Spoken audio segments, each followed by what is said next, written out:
In 1938,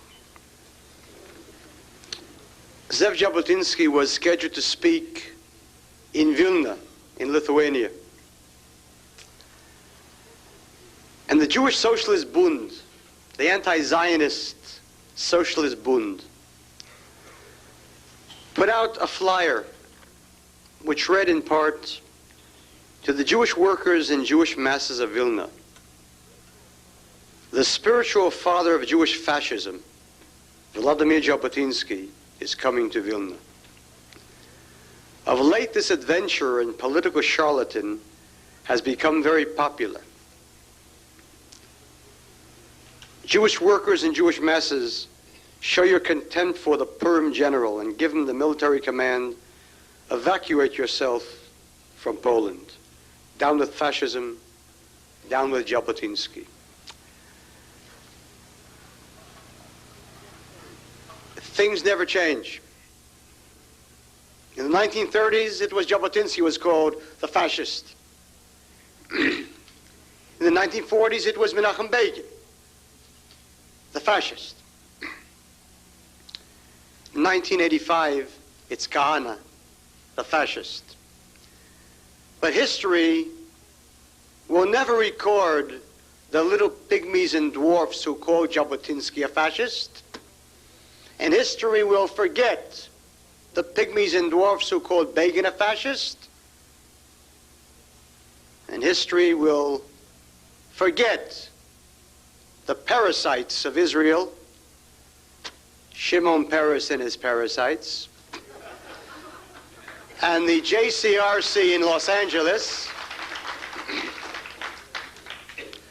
because as Jabotinsky's name goes down in history, and as Begin's name goes down in history, so will it be that those people who call us fascists, they are the ones who someday will look back upon a Kach movement and Kahane because we are coming to power.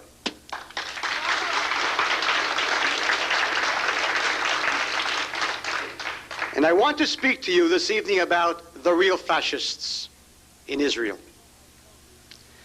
Last month I spoke in the town of Givatayim, a suburb of Tel Aviv. A legal rally with a police permit in response to a previous rally in which the mayor of Givatayim, a Labor Party official, shouted, and his words were headlined in the Israeli papers, "Kill them while they're still small. Kill them while they're still small." And so, we met in Givatayim. 10,000 leftists from kibbutzim were bussed in from all over Israel. Hundreds of buses.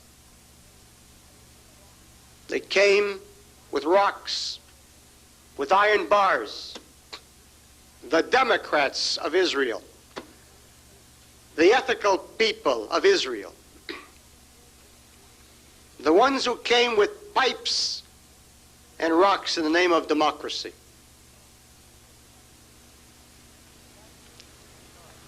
They attacked my car, smashed the windows, tried to overturn the car. Those were the people speaking against fascism and against racism in the name of democracy.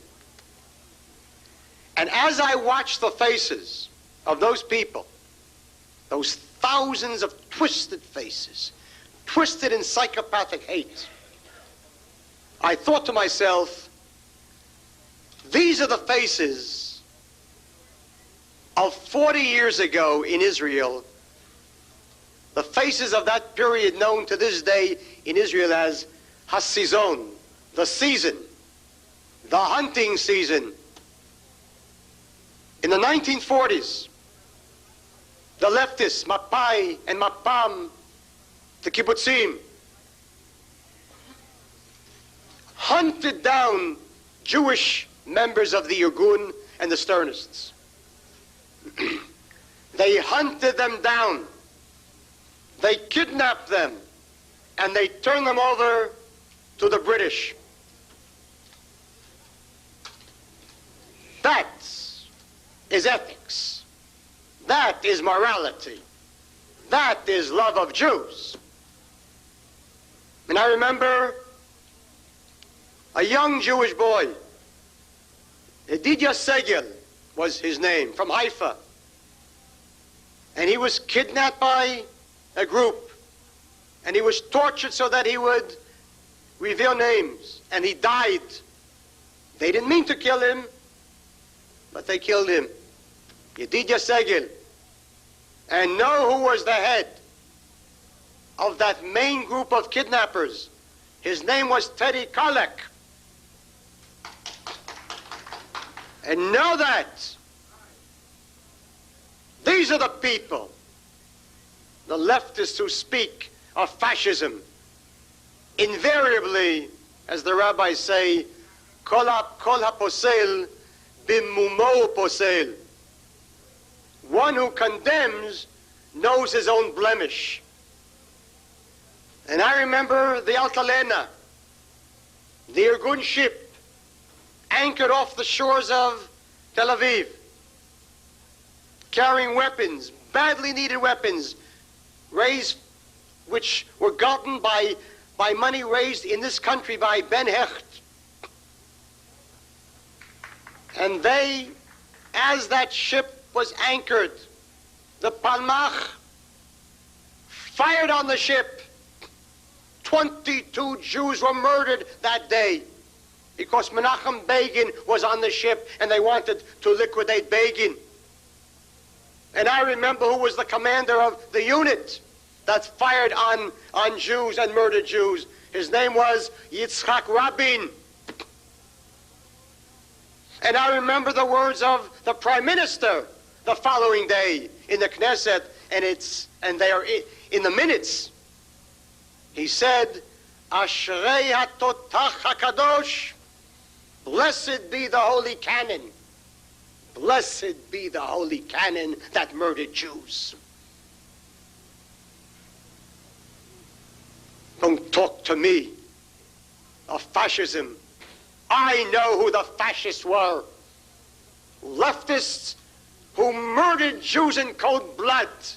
Those are the fascists. Democracy? Democracy? They speak of democracy after what they did to the Sephardic Jews in Israel? In 1948, 800,000 Sephardic Jews began to pour into Israel from Arab countries.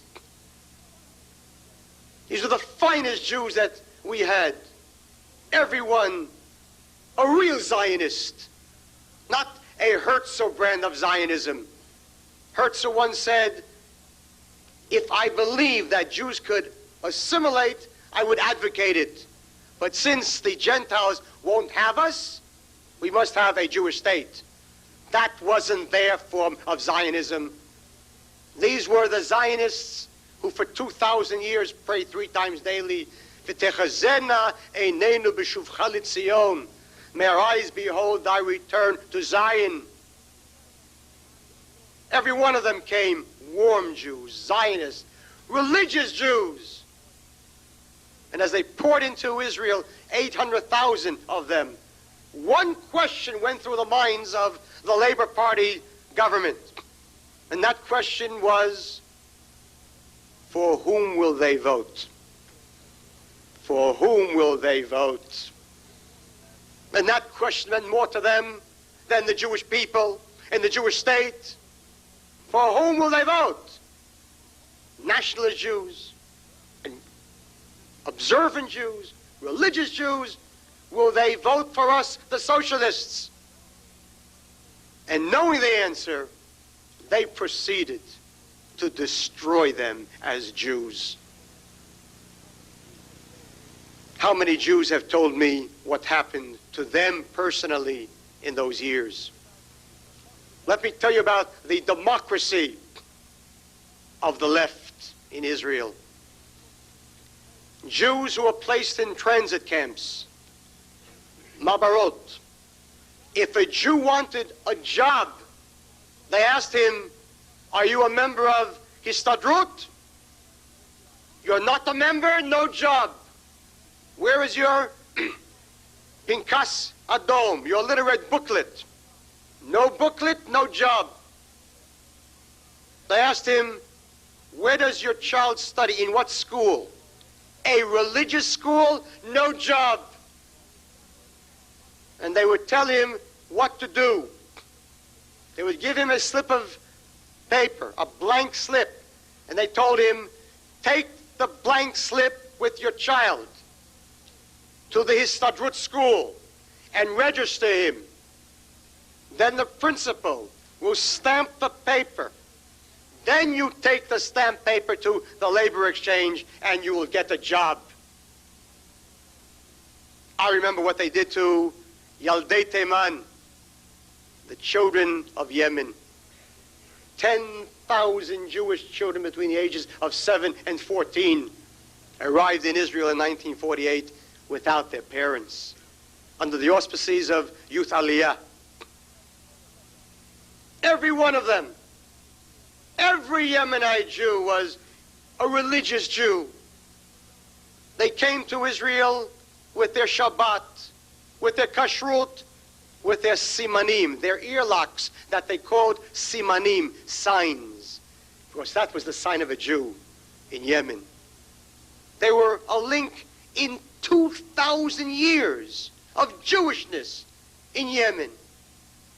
They came to the Holy Land, and they were placed in such holy institutions as kibbutzim of Hashomer HaTzair. They ripped from them their Shabbat and their Kashrut and their Simanim. They ripped from them their self-respect.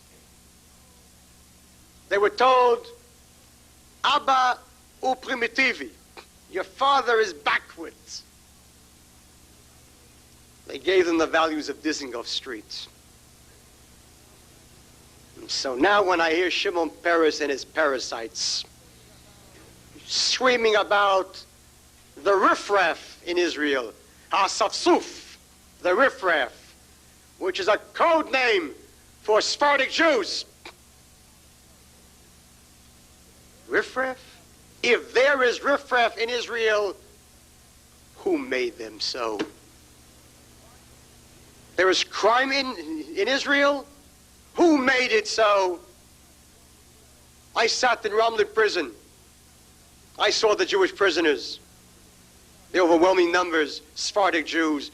That's the greatest crime that Israel has ever committed. How many Jewish murders were there in Yemen?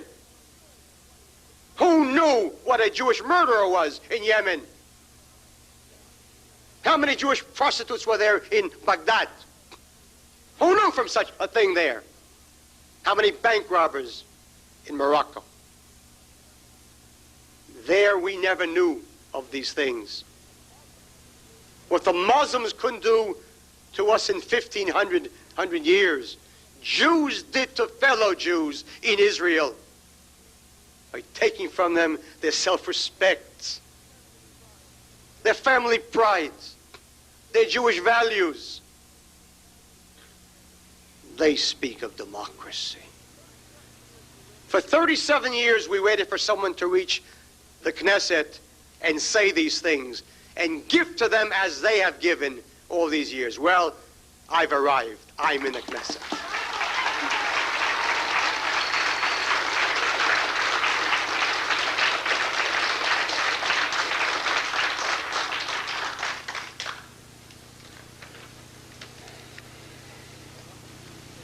I want a Jewish state, not just a Hebrew-speaking Portugal or Sweden or Los Angeles.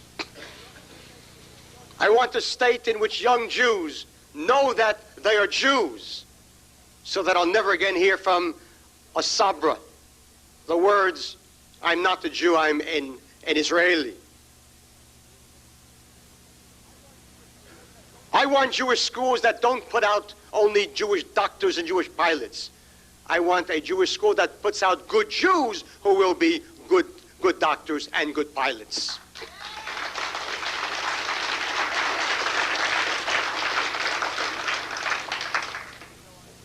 Two weeks ago, I presented a motion of no confidence in the government, in the Knesset. It was on the subject of mifgashim, which means meetings. Let me tell you what the problem is. The government of Israel, the Ministry of Education of Israel, in an effort to combat Kahanism, has embarked on an enforced program in which every Jewish youngster from first grade through high school must meet Arab students, visit an Arab village, stay for the weekend, and then Arabs will come and visit the Jewish town and stay for the weekend. If the Jewish Federation in Los Angeles would ever announce such a program, can you imagine? It is a program that opens up the doors wide to intermarriage and assimilation, to the destruction of Jews as Jews. For this we brought Jews from Morocco? For this? As if it's not bad enough without the program.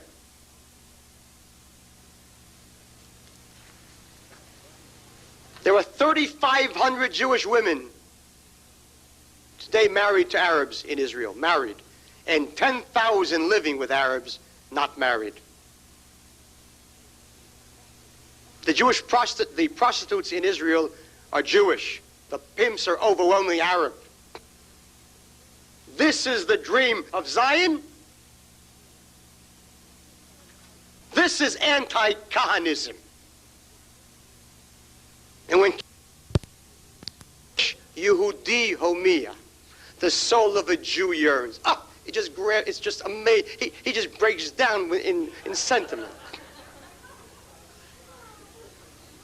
And he concludes with the stirring words, Hatikva bat shnot alpayim, the hope of 2,000 years, and tears roll down his cheeks as he says, how my Zayda waited 2,000 years for the Jews to come home.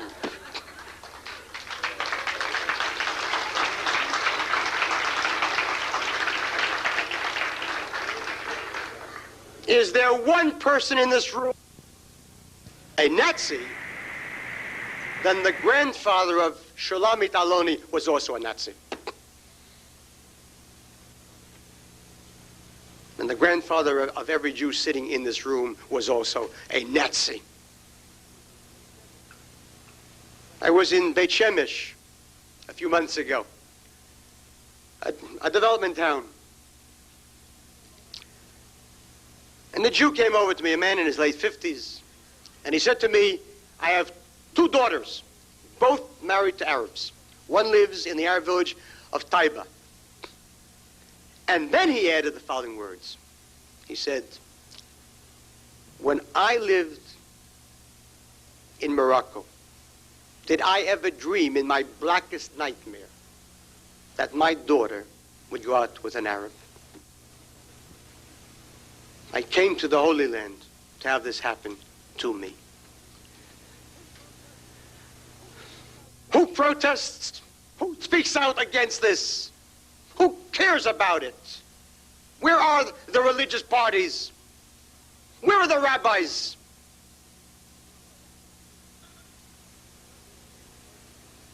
We have a president named Herzog. He's obsessed with Kahane. Every night he goes to sleep with Kahane, wakes up in the morning with Kahane, has his coffee with Kahane. He visited a place in Israel called Neve Shalom, the oasis of peace. It's a settlement founded by an apostate Jew, a Jew from Hungary who converted and became a Coptic Christian. He's now a Dominican priest. And he founded this place where Jews and Arabs could live together, and I mean together. President Herzog visited Neve Shalom last month. And he said, this is a Keren Or. This is a ray of light in the Middle East. President Herzog's father, the late chief rabbi, is rolling over in his grave. Herzog speaks of Jewish values. This is a Jewish value.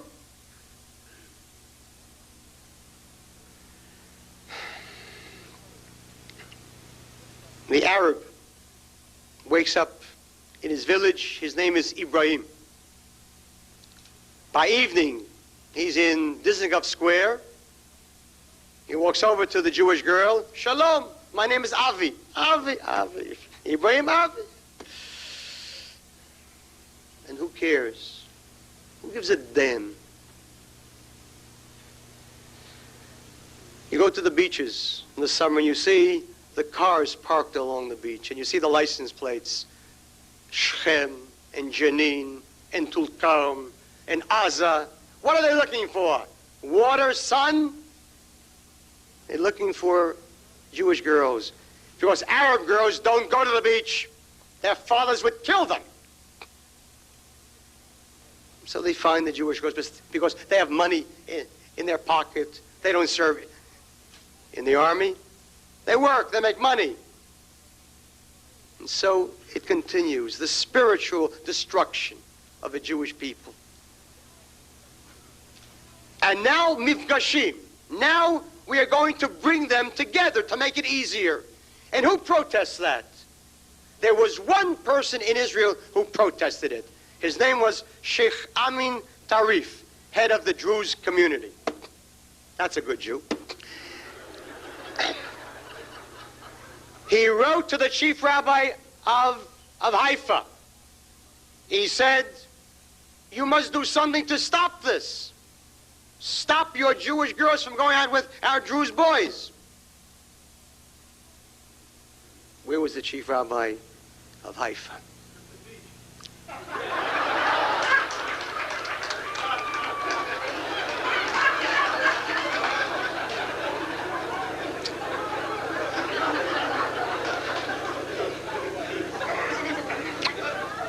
The tragedy is that if anyone thinks that this is a laughing matter, then he hasn't heard a word that I've said.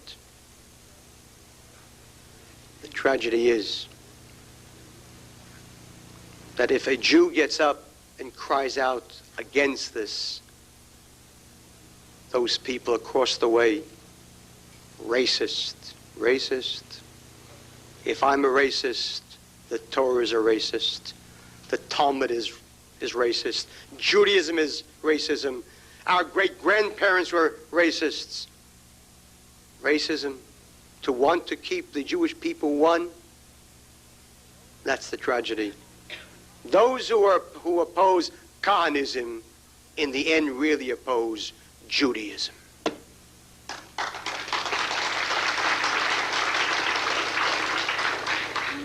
And I want to save not only the Jewish soul, but the Jewish body. Every week in Israel, a Jew is murdered. Not in Lebanon, and not in the occupied territories of Yossi Sarit. Inside the Jewish state. Inside the Green Line. 3 weeks ago, 3 Jews were murdered in one day. A Jewish couple near Beit Shemesh. A 3rd Jew in the north, in Migdal Emek. Where were the protesters? Where were all the rabbis who on Yom Kippur, after the massacre in Beirut, in the refugee camps, got up and beat their breasts and condemned Israel because Muslims had murdered Christians? Where were the protests? And where were the tears for 3 Jews murdered? I don't even know if it made the Los Angeles Times.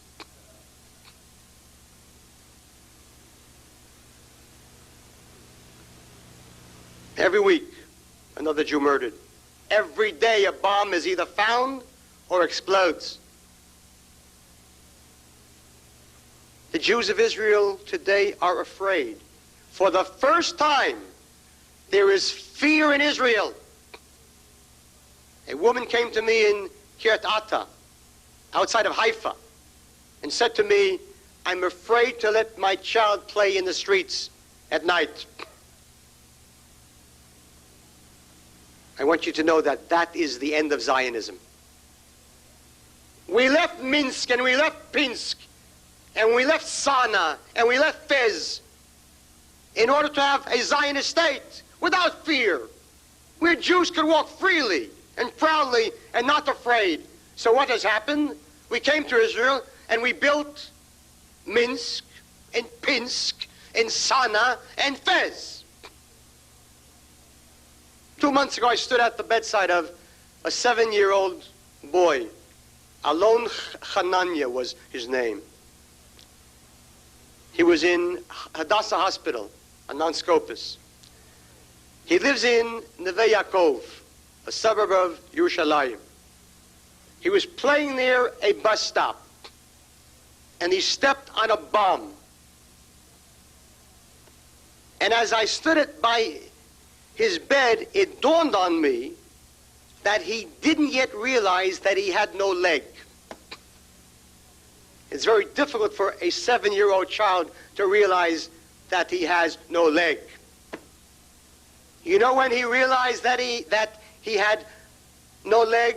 When he went home and his friends were playing soccer, football, then he realized that he had no leg. Who is to blame for all of these things? Just the Arabs? No, not just the Arabs. The Arabs and all the Jews who have such pity and such mercy on the Arabs.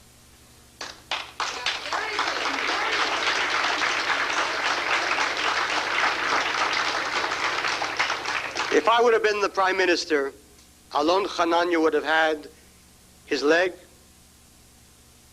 The young Jewish couple would have been alive because there would have been no Arabs in Israel to murder them.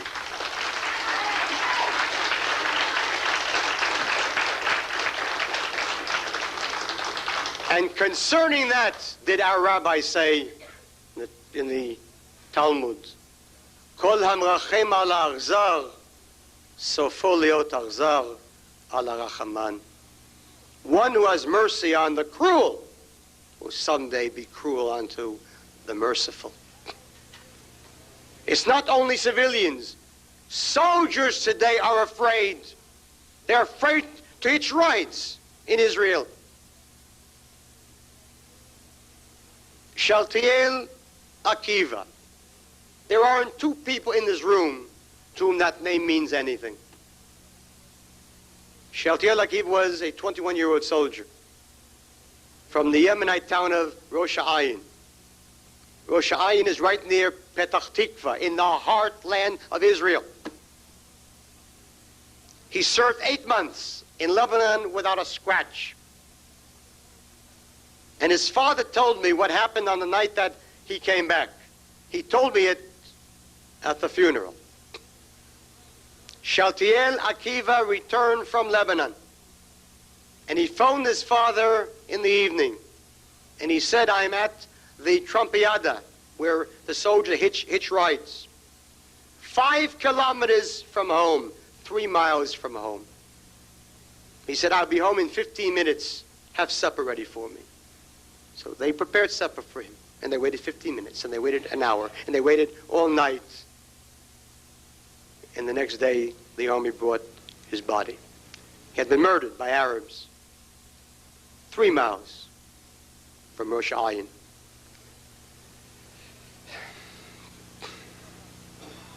Moshe Tamam.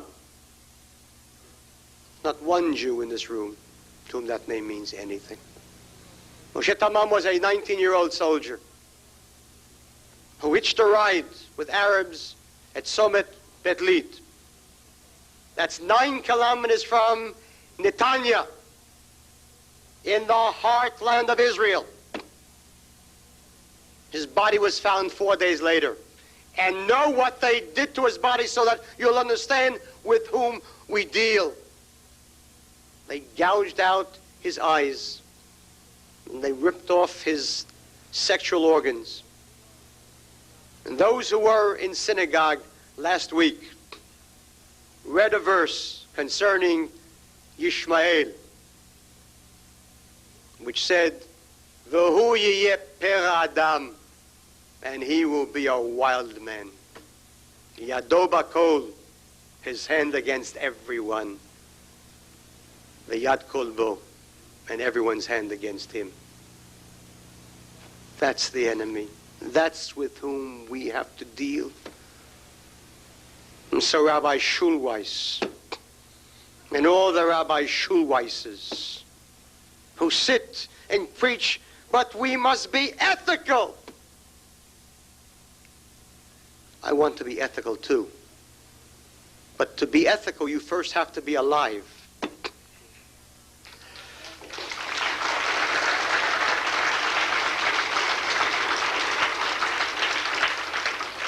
And so Schulweis sits with his 5,000 person temple, with his $100,000 a year salary, not counting weddings, bar mitzvahs, unveilings, and funerals.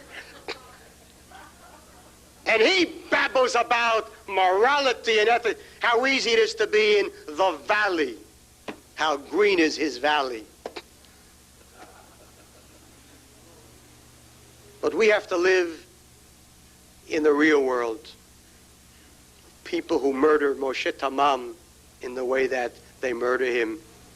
You want to know what the Arabs would do to us if the Schulweises would have their way? Do you know what they would do to us? Look at what they do to themselves every day in Lebanon, and then you'll know what they would do to us tomorrow if they had their way.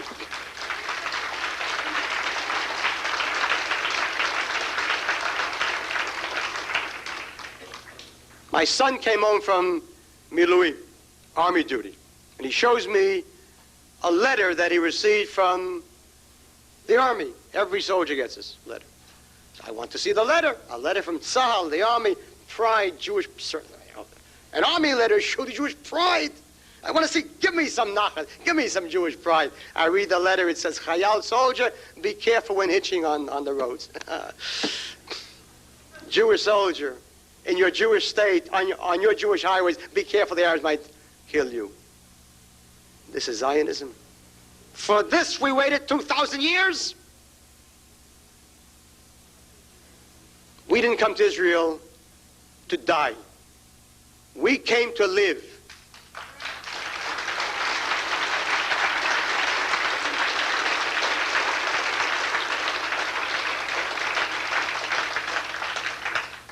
And all the attacks on me, and all the defamation, and all the name-calling on the part of the little pygmies and dwarfs will not stop me, with God's help, from forming the kind of government which will insist that Jews will live.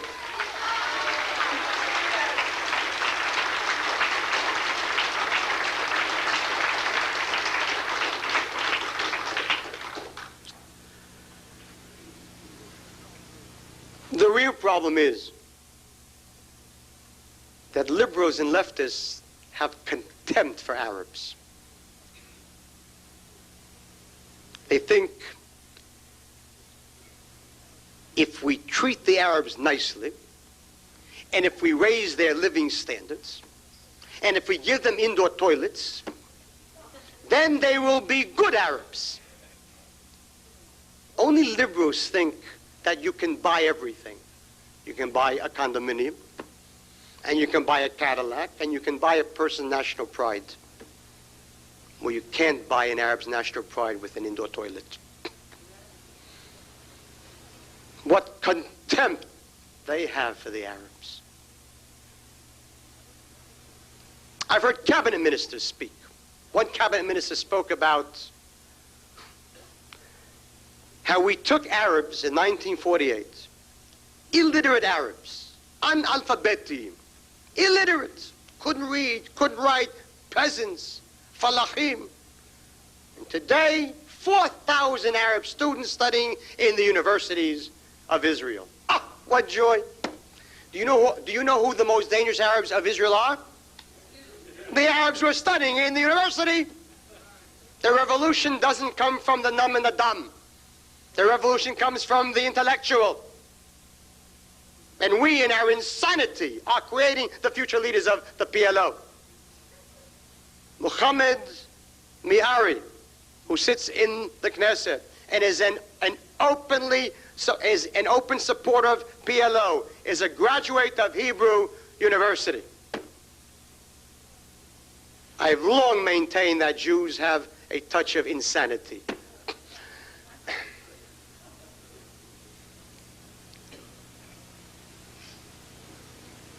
The Arabs of Israel love Israel. They're good citizens. Is there one person in this room who thinks that there's one Arab in Israel who enjoys living in a state which is defined officially as the Jewish state? Is there one person in this room who thinks that there is one Arab living in Israel who enjoys living in a state which has a law of return, which applies to Jews and not Arabs? Is there one person in this room who thinks that there's one Arab in Israel who enjoys living in a state which has a law which forbids leasing of public land to non-Jews? Can you imagine if Israel didn't have that kind of a law and I presented it as a bill in quietly? Now it's because they have no choice. They have no choice. But God forbid give them that opportunity. And they will do to us tomorrow what they did to us yesterday in the 1920s and 1930s. Jews have a memory that goes back about 2 weeks. So I'll tell you what they did to us in the 1920s and 1930s. They massacred hundreds of Jews. Arabs rushed into the street shouting, "Itbach al-Yahud," slaughter the Jew. There was no Kahane then. There was no Begin then. There was no Sharon then. There were no fascists around. There wasn't even a Jewish state. What do they want then? What bothers Arabs? Jews bother Arabs. In 1929, 67 Jews were murdered in one day in Hebron. What was bothering the Arabs then? Ask Peace Now. Go across the street later and speak to Peace Now and say, what's the obstacle to peace? And they'll tell you, the occupied lands of 1967. Now I realize what was bothering the Arabs in 1929, the occupied lands of 1967. Of course. Why didn't...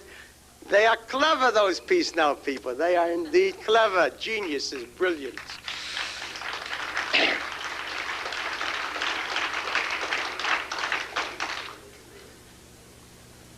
They hate us, and I understand them.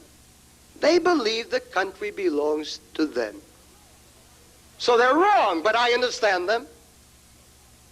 And the issue is not 1967 or 1947. The issue is a Jewish state of any kind, of any form, and of any shape. The Arabs don't want to go back only to Shechem. They want to go back to Yaffo, and to Ramle, and to Lud, and to Akko. There isn't one Arab refugee in Lebanon who comes from Judea and Samaria, the West Bank. Not one. They all come from the Galilee, and from Haifa.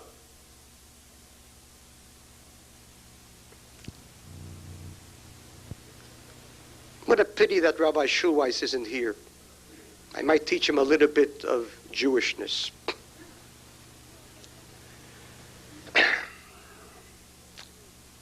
The question is,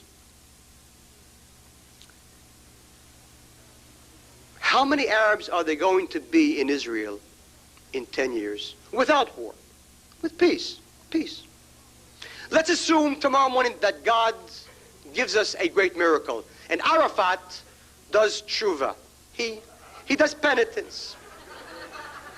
And he cries out to the Arabs of Israel, make love, not war. And every night they do just that. They make love, not war. And they sit quietly and peacefully like saints. How many Arabs will there be in Israel in 10 years? The Arabs have many, many children, and we, the Jews, in our true insanity, we pay them for every baby. We give them a check each month for every baby from Bituach Leumi, from National Insurance. One baby, one check. Two babies, two checks. 10 babies, a book of checks. If you want to see a tourist site, which the American Jewish Congress will never take you to, the next time you're in Israel on the 20th of each month, go to the main post office on Jaffa Road in Jerusalem and watch the hundreds of Arabs lined up to cash their checks and see how many checks each one has. 10, 12, 15, 18. My God.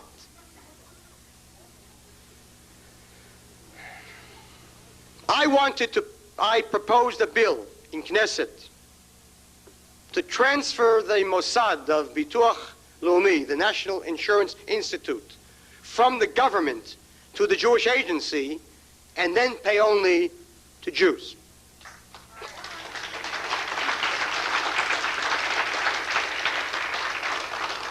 It's a pity that you don't run the Knesset, because those that ran the Knesset said the bill is racist and we won't even table it. We are insane, mad.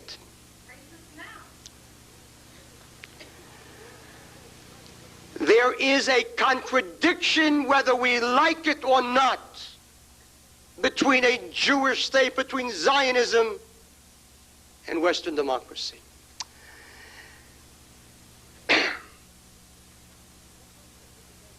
The Declaration of Independence of Israel says the following: Anu machrizim bezot al hakamat medina yehudit.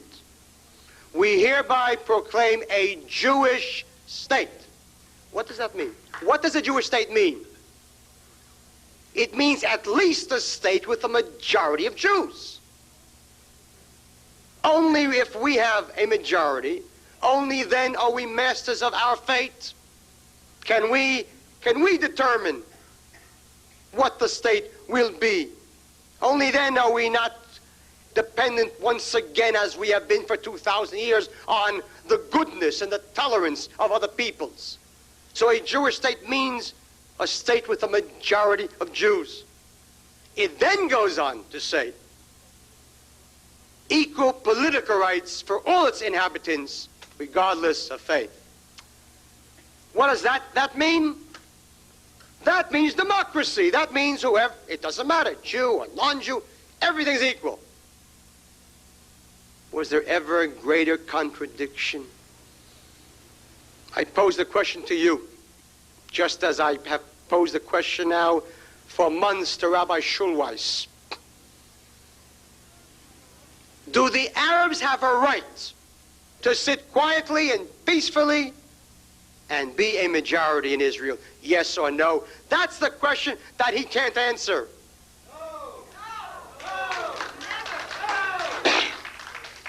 If you're a Zionist, the answer is, of course, no. If you're a Schulweis, you're not sure. You can't answer. Because if you say yes, they have a right, then you're an anti-Zionist. If you say no, then you're Kahane, except a little backward. That's the problem, and it is a real problem. The Arabs are growing, are multiplying rapidly. And Jewish women don't have babies, but Jewish women are good. They read about overpopulation in Pakistan, so out of sympathy, they stop having babies.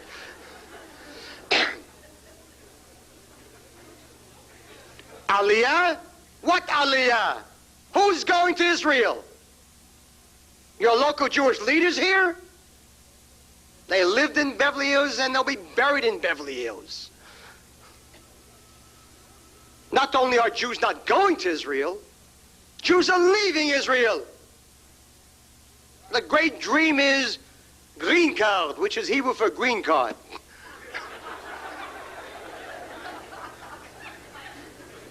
How many Jews will be there in Israel? How many Arabs will there be in Israel in 10 years? How many Arabs will sit in the Knesset in Israel in 10 years? How many Arabs will sit on Vadat Hachutz Bitachon, on the Committee of Defense and Security, listening to a top secret report from the Chief of Staff?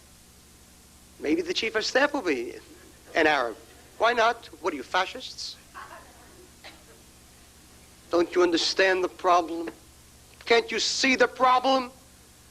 Today the Galilee has a majority of Arabs. Today already, the Galil has a majority of Arabs. Not only the Galilee, Wadi Ara, that area in the heart of Israel. When you travel from Afula, Hadera, you pass nothing but Arab villages. The little triangle, that strip of land directly behind the coastal plain, behind Petach Tikva and Krasava and Ranana. You have Arab villages of Baka and Taiba and Tira and Kfar Do you know what is happening there?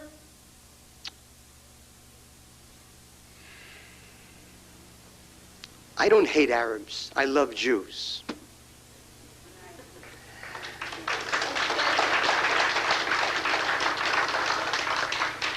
But I don't intend to sit quietly by while Arabs intend to liquidate my state either by bullets or by babies.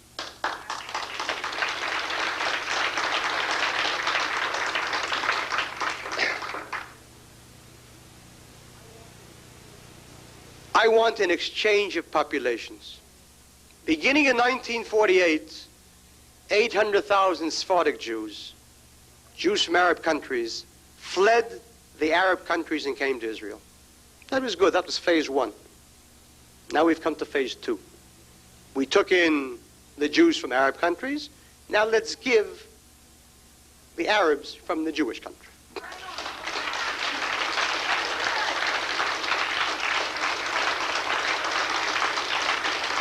And is that not exactly what happened in 1922 between the governments of Greece and Turkey? They exchanged over 2 million Greeks and Turks. And in 1947, when India and Pakistan came into being, 18 million Hindus and Muslims exchanged. And what happened in 1945 with the Poles and the Czechs? The Poles and the Czechs in 1945, right after World War II, expelled 12 million ethnic Germans. You know why? If you know anything about pre-World War II history, you know what the Germans in the Sudetenland and Silesia and Danzig did as a fifth column. And so after suffering what they suffered, the Poles and Czechs, right after the war, decided in their own way never again. And so they threw out 12 million people. Stop telling Polish jokes. They're not dumb. Start telling Jewish jokes. And that expulsion was ratified at Potsdam by Truman and by Attlee and by Stalin. I want an exchange of populations. I want to offer the Arabs who are willing to leave quietly, just leave quickly and quietly without trouble, compensation for their property, which is more than they offered the Jews who fled Arab countries, who paid them a penny for the property that they left behind. And so we will offer them compensation, but not total compensation. 10% will stay in a special fund which will be given to the Jews who fled Arab countries for the property that they left behind.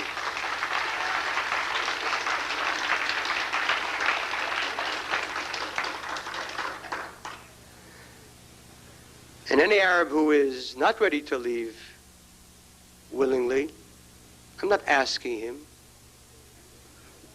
The option is you are going to leave. The question is how? With money or without? If they won't leave readily, willingly, I'll throw them out.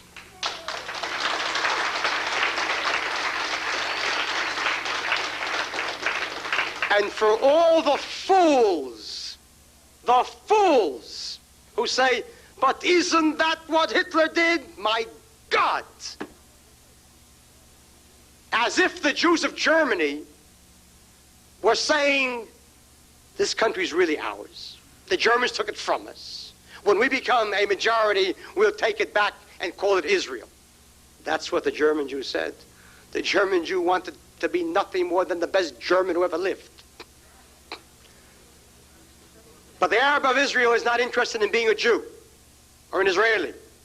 He does believe it's his country that was stolen. And he's waiting for that day when somehow, bullets, baby, somehow, he will take that country.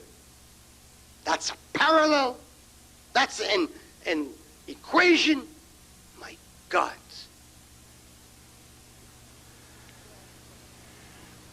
People ask, but how can you do it? There are always people who say, but how can you really do it? Let me tell you how I can do it by giving you a little background story. 3 years ago, I served in the army in Samaria on the West Bank. In Ramallah, the Arabs rioted. So they sent me there to put down the riots. Now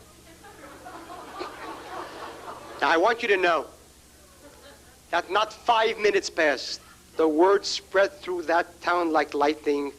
Kahane's here. The rioting stopped.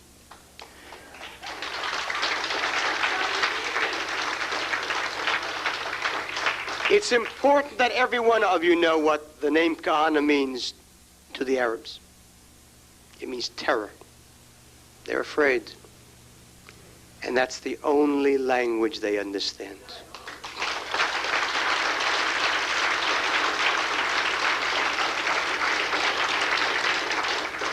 And for those nice Jews sitting here who say, that's terrible, let me just repeat what Moshe Aarons once said to a group of UJA givers in Jerusalem. One Jew got up and he said, why must there always be war? Why can't we sit down with the Arabs, coffee and cake, and we work the problem out? And he said, sir, this is the Middle East, not the Middle West. That's right. It's the Middle East. And that's what the Arabs know and understand. If you're good to them, you're not good, you're weak. And if you're weak, you're dead. And if you're strong, they listen to you. I don't expect them to love me. I'm not the kind of Jew who walks around begging people to love him. I'm sick and tired of being, you know when people love us? After every Holocaust. That's when they love us. That's when they love us. That's when they give us plaques and monuments, and Jimmy Carter gives us a Holocaust commission. Well, I'm tired of Kaddish, and I'm tired of Yortzites, and I'm tired of plaques. And I don't want love, I want respect.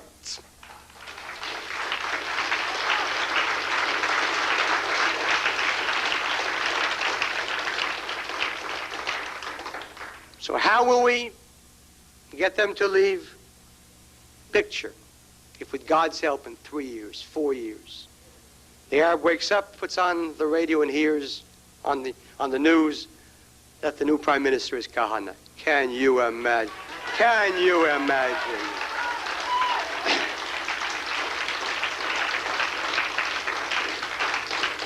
Can you imagine what goes through his heart and his mind? Do you remember when Begin won in 1977? The Arabs sat for 3 months in terror.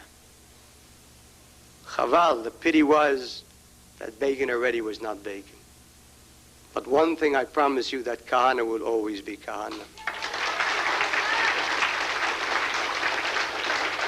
And so they will leave, they will leave, they will leave.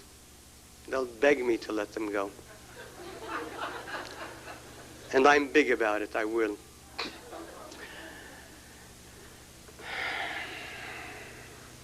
Will this bring peace? Of course not.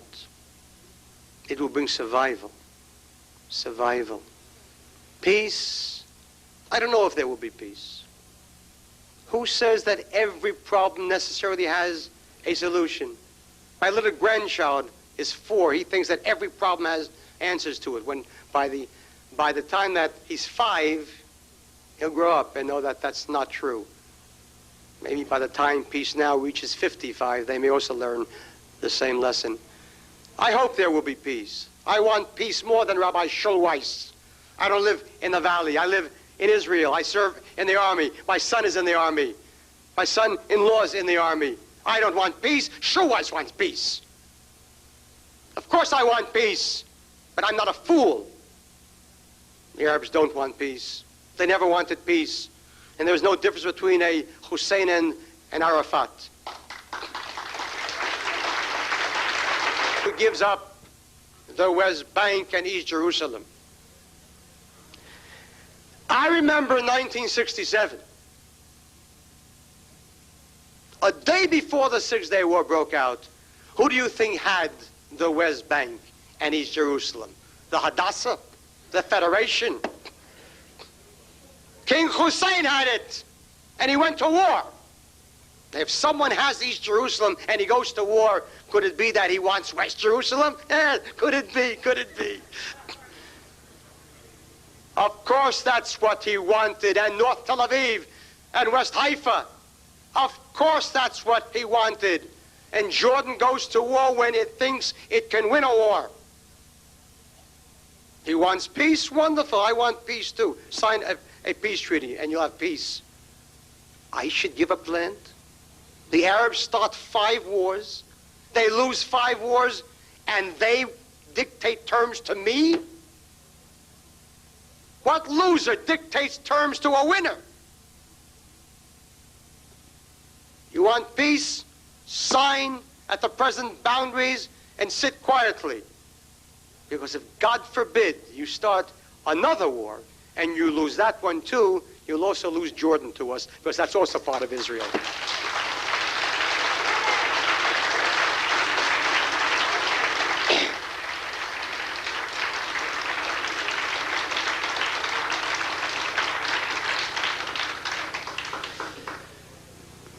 There's going to be an election sooner than we think. The whole point of this Paris peace plan is only one thing: to bring down the government of Israel, to force the Likud to drop out of the government in order that Shimon Peres should not have to keep his promise to Shamir to give up the prime ministership. And if anyone ever believed Shimon Peres when he promised that he would turn over the government, you don't know who Shimon Peres is. So there's going to be an election. This government will fall in a month, 2 months. This odd couple is getting divorced. In 3 months from that date, or 4 months, there will be an election. The most important election in Israel's history. The latest poll came out in Israel, which showed that in any new election, the Kach movement would get 12 seats.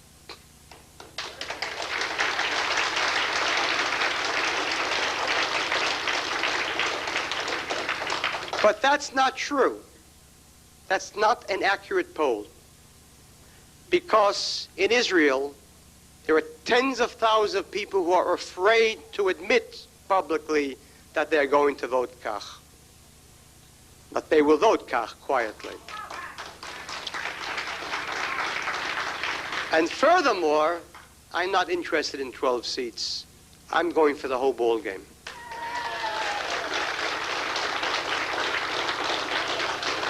I want in this next government already to have a government that is composed of Kahane and Arik Sharon and Raful, and then you will see what the government is in Israel.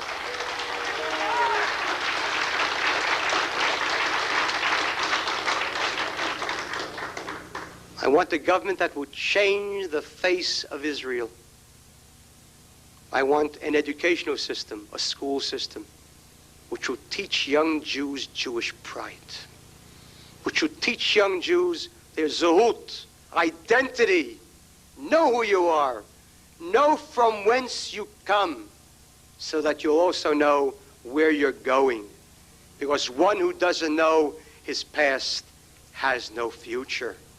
I want Judaism taught in the schools of Israel, because without Judaism, then Zionism is sterile, it's lost, it's barren of any meaning.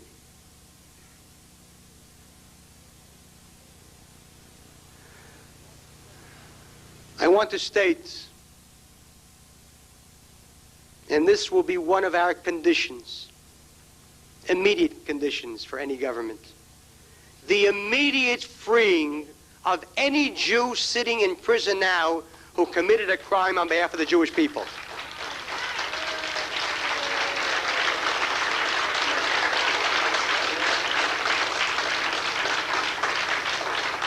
I am not going to sit quietly by while some of the finest Jews in Israel sit in prison for doing crimes. Crimes? These are the greatest Maccabees of our time.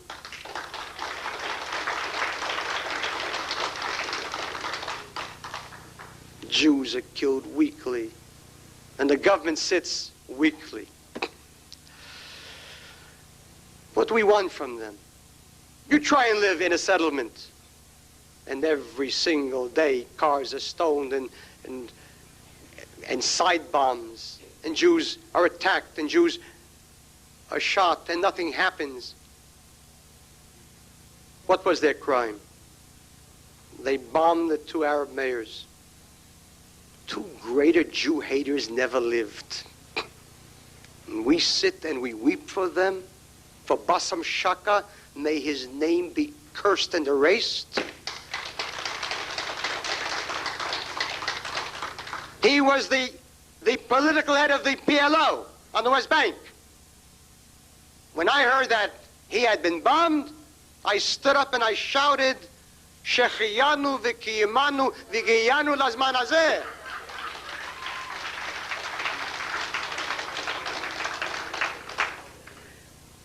Terrorists. Shamir gets up now and he says, we must free them. You must free them. And who arrested them? And who jailed them? And who tried them? And who imprisoned them? If not you, Shamir. Let me tell you the story of a Jew named David Raziel. Many of you have heard his name. Many of you haven't. So he is a Jewish national hero. There is a stamp in Israel with his face on it, David Raziel. There is a settlement in Israel named after him, Hamat Raziel. There are streets in Israel named after him, Rehov Raziel. How does one become a national hero? Listen. In 1936, Arab rioting broke out in Eretz Israel. And for 3 years it went on. And Jews were murdered every day, 510 Jews murdered in 3 years. The official Jewish policy was havlaga. Havlaga, self-restraint. Self-restraint, we don't do what they do. We are better than they. Indeed, we were deader, but better. We don't sink to their level. We sank 6 feet below their level. They murdered, we buried. They murdered, we buried. David Raziel was the first head of the Irgun. He was a student in Merkaz Arav Kook, a yeshiva student. That was his background. And he knew that in Judaism there is no such concept as havlaga. There is a concept known as haba lo gechash kem lo go. If one comes to slay you, slay him first. And so, listen to how David Raziel started on his way to becoming a national hero with a stamp, a settlement, and streets named after him. In 1937, as the riots just went on unchecked and Jews were murdered every single day, David Raziel made a bomb, B-O-M-B, bomb. And he placed the bomb in a basket. And he took the basket with the bomb to the Arab shuk, the Arab marketplace in Jerusalem. And he placed it there. And he walked away. And the bomb went off, it exploded, and Arabs died. And panic spread through. And the same thing happened in Jaffa, in Haifa. Is it a good thing? It's not a good thing. Is it a mitzvah? It's a mitzvah. And how many people here who are upset at killing innocent Arabs were upset in World War II when Allied bombers went over German cities, 1,000 bombers every single night, and bombed those cities? Who do you think they were killing? Their generals? SS troops? We're at war with a people, an entire people that was committed to wiping out freedom. And so we went to crush that people and break their spine, their morale, their will to fight.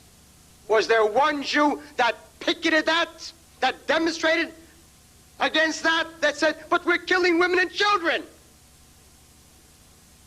In those days, Jews were normal. My son served in Lebanon. He's in artillery. And they received orders that in case a PLO encampment was in a village, that they were not allowed to give the infantry fire cover, lest they kill innocent women and children. Do you know how many Jewish boys died because of that insane order? One Jewish soldier was worth more to me than all the Arabs of Lebanon.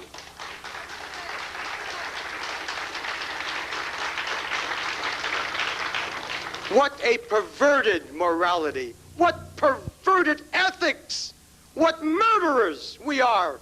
We murdered our own. The election is coming. And with God's help, we are going to be the third largest party in the Knesset.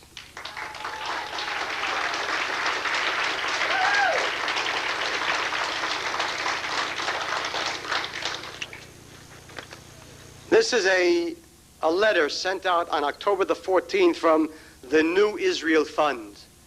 That is the main fund for Peace Now. It raises money for them and organizations that back them. It raises money here. And it speaks about Kahanism. And it says, it's written by a Rabbi Jonathan Perlman.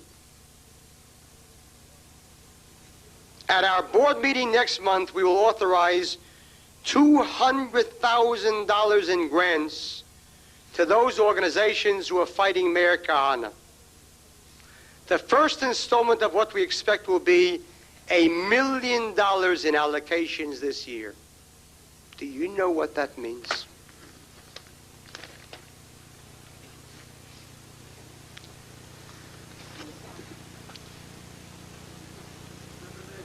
The question is, you can't vote in this election because you live here.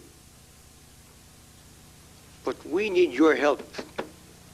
We don't have the $1 million that the Beverly Hill type Jews have to give to these people.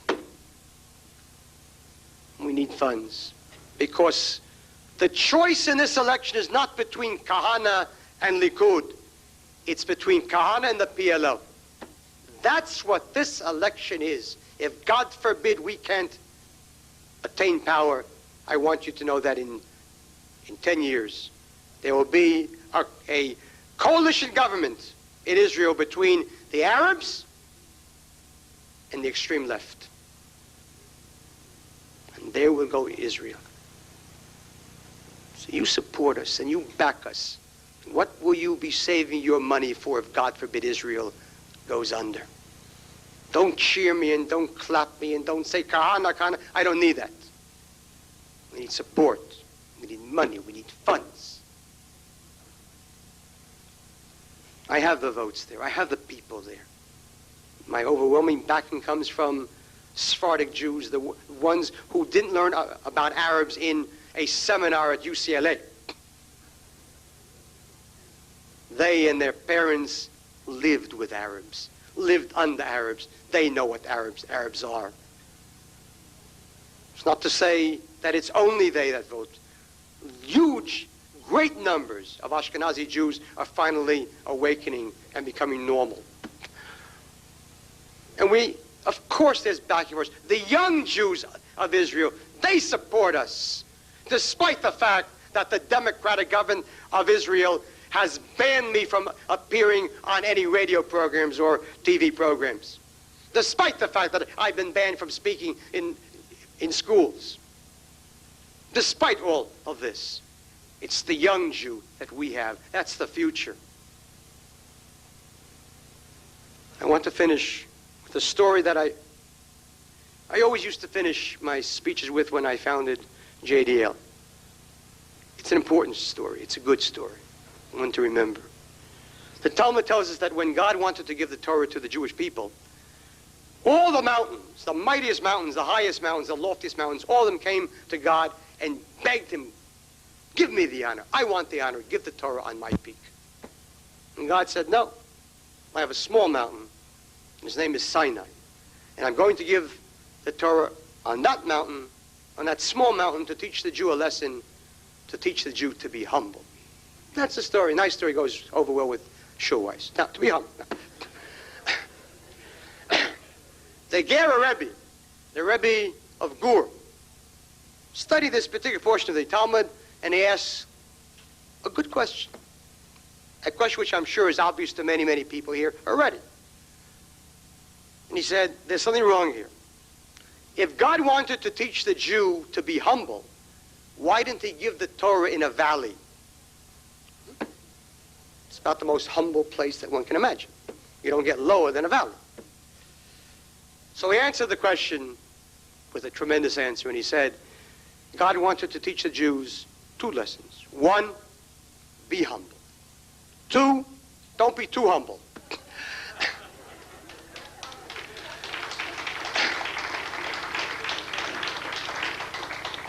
Never be a valley.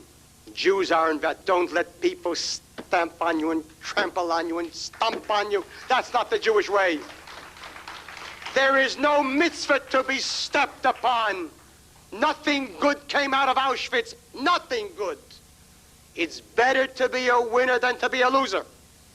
It's better to live than die. And it's better to have a Jewish state that is hated by the whole world than an Auschwitz that's loved by it. I know that.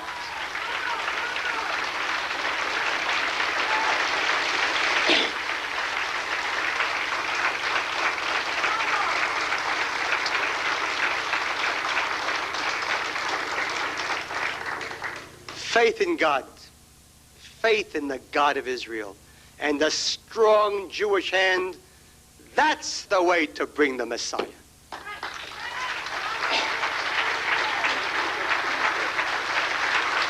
We are going to have a question and answer period. Here's a man with a check already. You can applaud, certainly. We're going to have a question and answer period here, but the rabbi wants me to get on with this very quickly. Recently, the United States government took the rabbi's citizenship away.